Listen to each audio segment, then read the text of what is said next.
जय श्री राम। अब तक हमने सुना कि रावण को मंदोदरी और विभीषण दोनों समझाते हैं कि जो आप कर रहे हैं वो सतर्क संगत नहीं है, वो नीति युक्त नहीं है। परंतु रावण को अभिमानवश कुछ भी समझ में नहीं आता। माल्यवान नाम का मंत्री भी रावण को बहुत समझाता है कि आप प्रतिष्ठा, मोह और अहंकार को छोड़कर श्री राम जी का भजन करो, परंतु रावण किसी की नहीं सुनता। आइए अब आगे सुनते हैं श्री रामचरितमानस। रिपु उतर कश कहत सठ दो, दूरी न करहूँ यहाँ आई कहूँ। माल्यवंत ग्रह गयो बहोरी, कई विभीषण पुनि कर जोरी।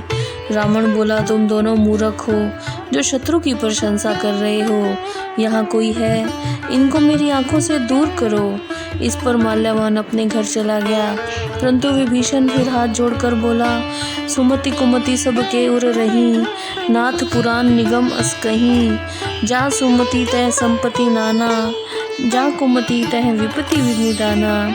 वेद और पुराणों का कथन है कि सुमति और कुमति सबके हृदय में रहती है, परंतु सुमति होने पर नाना प्रकार की संपत्ति वास करती है, परंतु जब कुमति का वास होता है तो वहाँ पर अंत में विपत्ति आती है।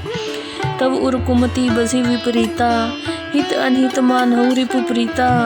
काल राति निशिचर कुल केरी, तेहि सीता पर प्रीति घनेरी। आपके हृदय में कुमति का वास हो गया है, इसी कारण आप सभी कुछ उल्टा मान रहे हैं। हित को अहित और मित्र को शत्रु समझ रहे हैं। जो सीता जी निशाचर वंश के लिए काल रात्रि की तरह हैं, उन पर आपकी प्रीति बढ़ रही है। तात चरण गही मांगऊं, राखो मोर दुलार। सीता देहूँ राम कहूँ, अहित न होई तुम्हार। हे तात, मैं चरण पकड़ कर आपसे भिक्षा मांग रहा हूँ कि आप मेरी बात का मान रखिए।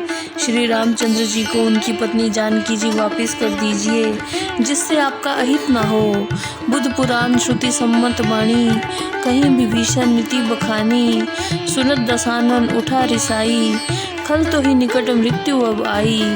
यद्यपि विभीषण ने वेद पुराण और पंडितों से सम्मत नीति बताई थी, परंतु रावण को क्रोध आ गया और वो खड़ा होकर बोला, अरे मूर्ख, तेरी मृत्यु अब समीप आ गई है। जैसी सदा सठ मोर जियावा, रिपुकर पछल मुड़ तो ही भावा। कहसी न खल असको जग माही, भुजबल जाही जिता मैं नाही। अरे दुष्ट, तू हमेशा मेरी कृपा से ही अब तक जीवित रहा है, परंतु मूर्ख, तू शत्रु का पक्ष ले रहा है। अरे दुष्ट, यह क्यों नहीं बताता कि संसार में ऐसा कौन है जिसको मैंने अपने बाहुबल से नहीं जीता। ममपुर बसी तप सिन्ह पर प्रीति, सठ मिल जाऊं तिन्हीं कहूं नीति। अस्कई किन्हेसी चरण पर हारा, अनुज गहे पद बारही बारा। मेरे राज्य में रहकर तपस्वियों से प्रीति कर रहा है। हे दुष्ट, तू उनसे ही जाकर मिल और उन्हीं को यह नीति बता। इतना कहकर रावण ने विभीषण को एक लात मारी। फिर भी विभीषण ने बार बार रावण के चरण पकड़े। उमा संत कहे ये बड़ाई, मंद करत जो करई भलाई। तुम पितु सरिस भले ही मोहि मारा, राम भजे हित नाथ तुम्हारा। सचिव संग लय नथ पथ नभऊ, सभई सुनाई कहत अस भयऊ। शिव जी पार्वती जी को कथा सुनाते हुए कहते हैं कि संतों की यही बड़ाई है कि वो बुराई करने पर भी भलाई करते हैं। विभीषण ने भी रावण से कहा, आप मेरे पिता के समान हैं, आपने मुझे मारा तो मेरा भला ही करा है, परंतु हे नाथ, आपकी भलाई श्री रामचंद्र जी को भजने में है। इसके बाद विभीषण अपने मंत्री के साथ आकाश में गए और सबको सुनाकर कहने लगे, रामु सत्य संकल्प प्रभु, सभा काल बस तोरी। मैं रघुबीर शरण अब, जाऊं देहूं जन खोरी। भगवान श्री रामचंद्र जी सत्य प्रतिज्ञा वाले व्यक्ति हैं और तुम्हारी सभा काल के वश में है, इसलिए मैं अब श्री रामचंद्र जी की शरण में जा रहा हूँ, मुझे दोष मत देना। अस कहीं चला विभीषण जभई, आयु भये सब तभई। साधु अवज्ञा तुरत भवानी, कर कल्याण अखिल के हानि। इतना कहकर जैसे ही विभीषण चले, सभी राक्षस आयुहीन हो गए। हे पार्वती, सज्जनों का अपमान सब कल्याणों का नाश कर देता है। रावण जभई विभीषण त्यागा, भयो विभव बिनु तभई अभागा। चलेऊ हर्षि रघुनायक पाही, करत मनोरथ बहु मन माही।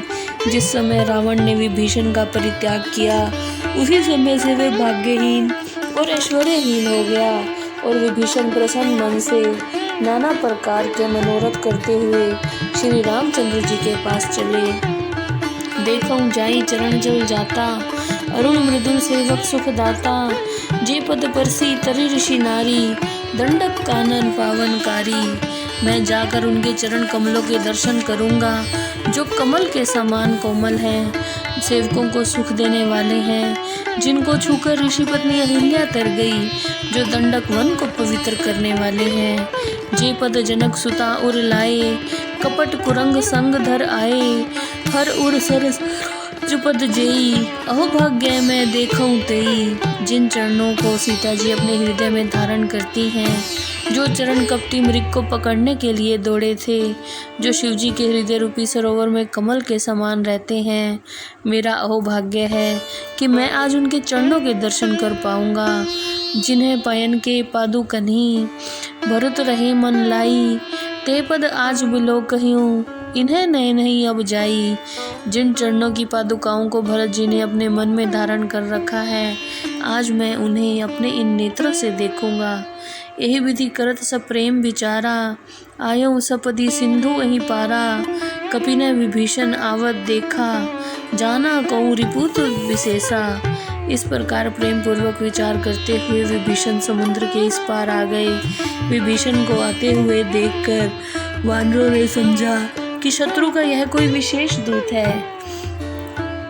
ताही रखी कपीस पही आए, समाचार सब ताही सुनाए, कह सुग्रीव सुनहु रघुराई, आवा मिलन दस आनंद भाई। वानर विभीषण को वहीं रोककर सुग्रीव के पास गए और उनको सब समाचार सुनाया। सुग्रीव श्री राम जी के पास जाकर बोले, हे राघव, रावण का भाई विभीषण आपसे मिलने आया है। कह प्रभु सखा बूझिए कहा, कैस कपीस सुनऊ नर नाहा, जाने न जाई निशाचर माया, काम रूप के ही कारण आया।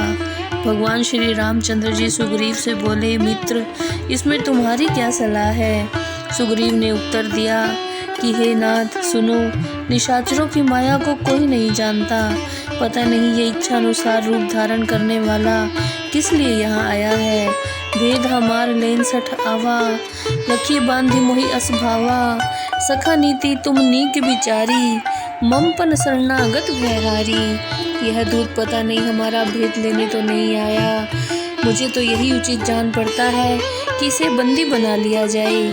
श्री रामचंद्र जी ने कहा, मित्र, तुम्हारी नीति तो ठीक है, परंतु मेरी तो यही प्रतिज्ञा है कि शरण में आए हुए का भय दूर करना चाहिए। सुनि प्रभु वचन हर्ष हनुमाना, शरणागत बच्छत भगवाना। प्रभु श्री रामचंद्र जी के ऐसे वचन सुनकर हनुमान जी बहुत प्रसन्न हुए और कहने लगे कि मेरे स्वामी शरणागत के रक्षक हैं। जय श्री राम।